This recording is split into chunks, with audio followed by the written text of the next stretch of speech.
We commemorate the anniversary of the jailing of 550 female revolutionaries in Hidden History, Guns and Chiffon at 8 next Tuesday. And now more females with freedom in their hearts and fire in their bellies. The women of 1916.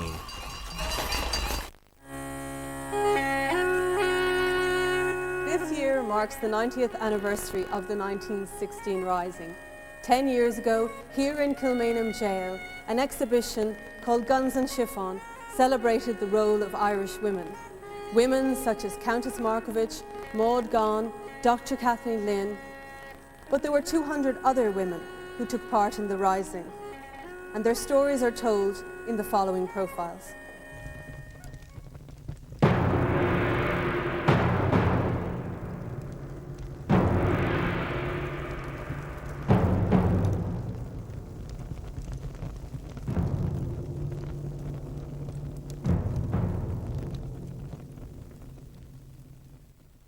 Constance Gore Booth was born into the Anglo-Irish ascendancy, but went on to be an artist, marry a count, and become a leader in the 1916 Rising, earning her the title of the Rebel Countess. A champion of the poor, she died among them in the public ward of a Dublin hospital. The eldest of the Gore Booth family of Lissadell, County Sligo, Constance's independence of spirit first manifested itself in her late 20s, and she went to study art, first in London and later in Paris. There she met a Polish count, Casimir Markievicz, a widower with a young son. She married the count in 1900. In 1903, they came to Ireland and became active in the cultural revival that was flourishing at that time. Although they had shared interests, their marriage was short-lived. They parted amicably after 12 years when Casimir returned to his homeland. Their daughter Maeve, born in 1901, had been given into the care of Lady Gore Booth in Sligo years before. Thereafter, the Countess became increasingly absorbed in nationalist politics to the exclusion of all else. She played an active role in the women's organisation in Niní na hÉireann, Daughters of Ireland, and in 1909 was instrumental in the foundation of the Fianna, a youth organisation for boys. During the lockout of 1913, she became active in the labour movement and joined the Irish Citizen Army. As a member of this group, she took part in the 1916 Rising as second in command to Michael Mallon in St. Stephen's Green and later in the College of Surgeons. Condemned to death, the Countess's sentence was commuted to penal servitude for life, but she was released in the General Amnesty of 1917. Her return to Ireland was a rallying point for those who supported the Rising, in particular the growing legion of women activists.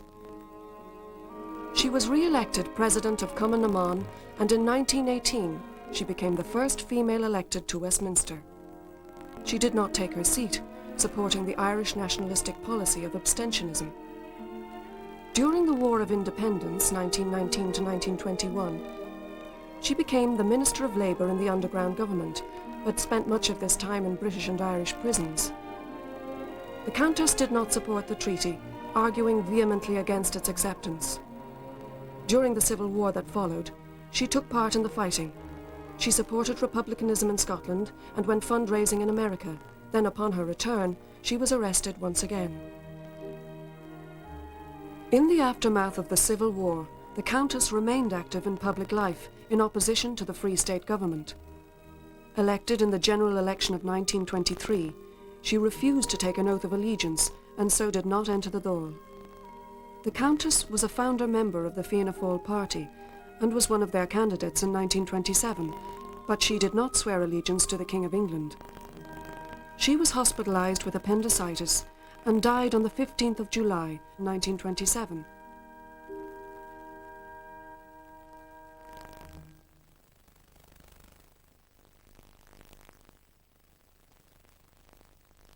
Grace Gifford will be forever associated with the 1916 Rising, marrying one of the leaders, Joseph Plunkett, in Kilmainham Jail, hours before his execution.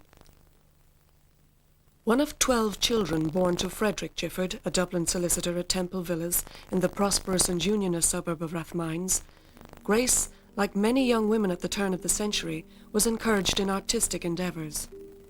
She studied at the Metropolitan School of Art, Dublin, and later at the Slade in London.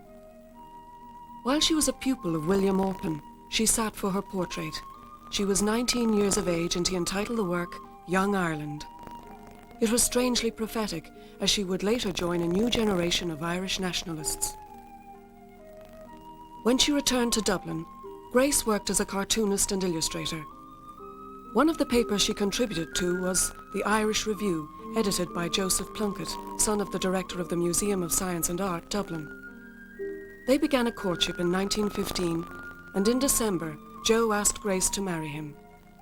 Despite the fact that he was dying from glandular TB, Joe was on the military council that planned the rising. In early April 1916, Grace converted to Catholicism in preparation for her marriage planned for Easter Sunday. However, the couple's plans were foiled and the rising went ahead the following day. When Joe was sentenced to death, he sought permission to be married. Grace's parents did not approve of her marriage. Her sister Muriel, the wife of another leader, Thomas MacDonagh, had already been widowed. The ceremony took place at 11:30 p.m. on the 4th of May in the Catholic chapel at Kilmainham Jail in the presence of the British military. The couple were not allowed to speak to each other during the ceremony nor spend any time alone. In the aftermath of the rebellion, the story of the Plunkett marriage was seen as a contributing factor to turning the tide of public opinion to one of sympathy.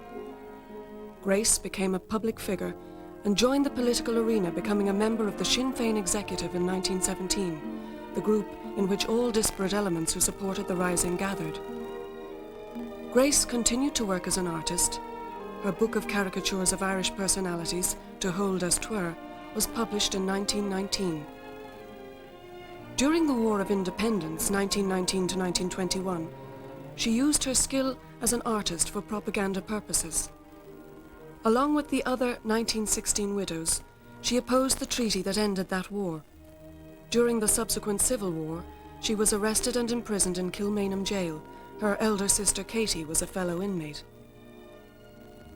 In later years, Grace was not politically active.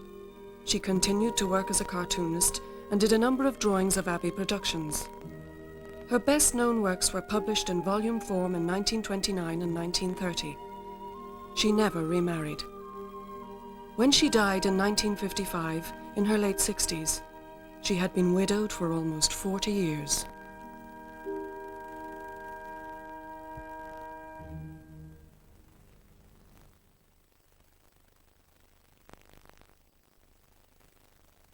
Maud Gonne is remembered as a great beauty, the muse of Yeats, the widow of the 1916 leader Major John MacBride, and the mother of Sean MacBride. But to her contemporaries, she was best known for championing the rights of prisoners and the oppressed. Born in Surrey in December 1866, the first child of a captain of the 17th Lancers, Thomas Gonne, Maud's earliest memories were of Ireland, where her father was posted in the aftermath of the Fenian Uprising of 1867. As her mother died 4 years later, Maud and her sister Kathleen, 2 years her junior, had an unconventional upbringing, living with various relations and travelling widely. In 1882, after several European postings, Captain Gonne was once again in Ireland. He and his daughters were reunited and lived in Dublin until his untimely death in November 1886, just before Maud reached her 20th birthday. Thereafter, she recommenced a nomadic lifestyle. In France, she met and fell in love with Lucienne Millevoye, a 32-year-old journalist. Millevoye was not free to marry, and Maud pursued other ambitions. In the 1890s, she became active in Irish affairs. Being outside mainstream politics, she lent her support to many causes. Land agitation was still the main grievance in Ireland, and during widespread evictions in Donegal, Maud rendered assistance. Later, she was instrumental in averting a famine in Belmullet, County Mayo. She also sought amnesty for the Fenian dynamiters, publishing their plight as convict prisoners through lectures and the organising of committees and subscriptions, thus assuring concessions and their early releases. Throughout this time, Maud was living a dual life between France and Ireland, unknown even to W.B. Yeats, the poet who wished to marry her. In 1891, she gave birth to Millevoye's son, Georges, who died in infancy, and 4 years later they had a daughter, Iseult. She published a newspaper, L'Irlande Libre, and lectured on Irish affairs in Europe and America. When she was excluded as a woman from joining existing nationalist groups in Ireland, she founded Iníní na hÉireann in 1900. This group was a catalyst for Irish women activists who became involved in the fight for Irish freedom. In 1903, Maud married the hero of the Boer War, Major John MacBride, and they had a son, Sean. Their union was not a success, and she spent much of their married life living in France. The year after John MacBride was executed for his part in the 1916 Rising, Maud returned to live in Ireland, now a hive of political activity. She was soon imprisoned, but her participation in the Troubles was primarily humanitarian. Maud opposed the settlement treaty negotiated with Britain, and in the bitter civil war that followed, she founded the Women's Prisoners' Defence League in order to ensure the rights of Republican prisoners. She herself was imprisoned in Kilmainham jail and went on hunger strike, which secured her release after 20 days. Even after the Civil War was over, Maud supported the Republican stance and continued her agitation for political prisoners over subsequent decades.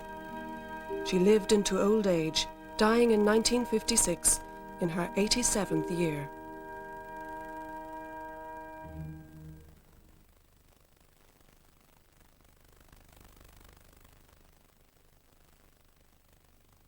Dr. Kathleen Lynn, one of Ireland's first women doctors who pioneered medical advances and founded the first infant hospital in Ireland, was also a committed nationalist. As a member of the Irish Citizen Army, she took part in the 1916 Rising, describing herself as a Red Cross doctor and a belligerent. Born on the 28th of January 1874 in Mullafarry, County Mayo, Kathleen Florence Lynn was the daughter of an Anglican rector. Kathleen spent most of her childhood in Mayo, one of the poorest regions in the country, where crop failures and evictions were a common occurrence. Witnessing such deprivation led her to dedicating her life to the welfare of others. When she reached the age of 17, Kathleen moved to Dublin to begin her studies. She graduated with a medical qualification from the Royal University at the age of 25. Thus, she became one of Ireland's first female doctors. Elected as a resident doctor at the Adelaide, she was prevented as a woman from taking up this position.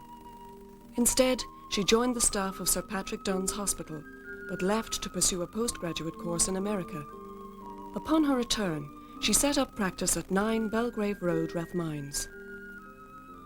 Her progressive and independent nature led to her support of the suffrage movement. She tended the activists in jail and spoke publicly in support of their cause. She also espoused the cause of the workers during the lockout of 1913 and joined the Citizen Army as Chief Medical Officer. During the Rising of 1916, she was stationed at the outpost of City Hall, and upon the death of Captain Sean Connolly, surrendered on behalf of the garrison. She was arrested and imprisoned in Mountjoy Jail and later held for several weeks under house arrest in Bath. She was elected to the Sinn Féin executive in 1917, the group in which all those who supported the nationalist cause gathered. During the period of armed resistance that followed, Dr. Lynn tended the wounded, but her administrations were often under difficult circumstances. She made house calls in disguise, and her home was repeatedly raided. She opposed the Anglo-Irish Treaty of 1921, and although she was elected to the Dáil, she did not take up her seat by reason of the abstentionist policy of the anti-treatyites. But by then, her political interests had been overshadowed by her profession. In 1918, during the flu epidemic, she and her friend Madeleine French Mullen had set up an emergency hospital. The following year, they decided to combat Dublin's infant mortality rate, one of the highest in the world, and established an infants' hospital, St. Ultan's. The hospital was very progressive. In the 1930s, it was the first hospital to use the BCG vaccinations to fight TB. Dr. Lynn promoted the work of Maria Montessori, who visited St. Ultan's in 1934. In her later years, Kathleen worked to Gaelicise the Church of Ireland and became vice chairperson and trustee of the Save the German Children, an organisation which found temporary homes for German children in the aftermath of the Second World War. She still attended St. Ultan's and held her clinic for the last time in the spring of 1955. She died a few months later, aged 81 years.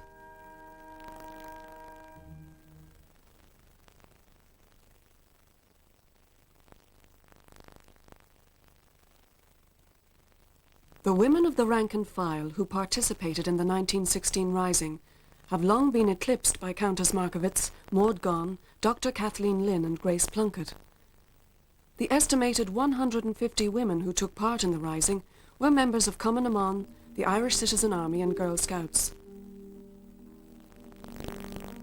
Others, like May Gibney, just seized the opportunity to fight for freedom and volunteered at the GPO on Easter Monday.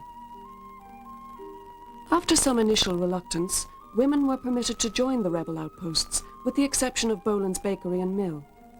Eamon de Valera, commander of the 3rd Battalion, refused to accept women who were untrained for soldiering. There were women trained in combat. Helena Maloney, stationed at City Hall during the fighting, was equipped with her own revolver and ammunition. She later described the women's military duty as to knit and darn, march and shoot, and to obey orders in common with our brothers in arms. Other key activities were first aid, commandeering supplies, cooking, gathering information, and carrying dispatches. Julia Grennan and Elizabeth O'Farrell took a copy of the war news to the printers, and some time later delivered a message to blow up the Linen Hall barracks. Nellie Gifford, a domestic economy instructor skilled in emergency cooking, took charge of the kitchen in the College of Surgeons and delivered rations to the various outposts nearby. There was very fierce fighting in the vicinity of the forecourts, resulting in numerous casualties. Emily Elliott assisted at the nearby first aid station provided by the Capuchin Fathers. Significantly, it was a woman, Elizabeth O'Farrell, who was chosen by peers to carry the surrender documents to the different outposts, signalling the end of 7 days of fighting, the longest rising ever against the British. Not all the women insurgents were arrested. Women were requested to leave the garrisons before surrender. Many refused, and in the Marrowbone Lane, the women were arrested along with the men. Marcella Cosgrave, the Cooney sisters, 20-year-old Annie Cooney and her younger sisters Lily and Eileen, were among the 77 women incarcerated in Kilmainham jail for the next 10 days. There were a small group of women who were singled out for longer periods of imprisonment. These women were considered to have had a significant role in the Rising.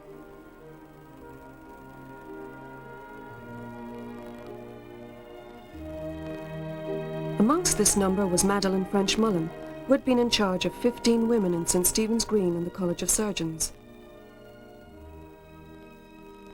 Another was Winnie Carney from Belfast, an adjutant in the GPO, responsible for the typing of Connolly's dispatches. She and Helena Maloney were imprisoned until Christmas Eve 1916.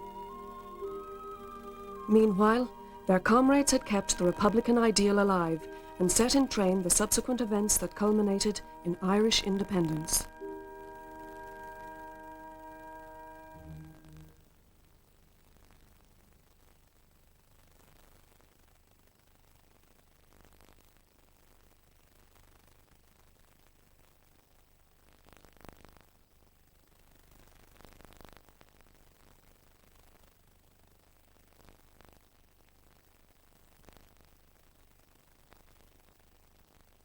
The work of a year and a half brought them all the uncertainty of Easter Sunday. Mrs. Tom Clark was told to close the shop at 1 o'clock.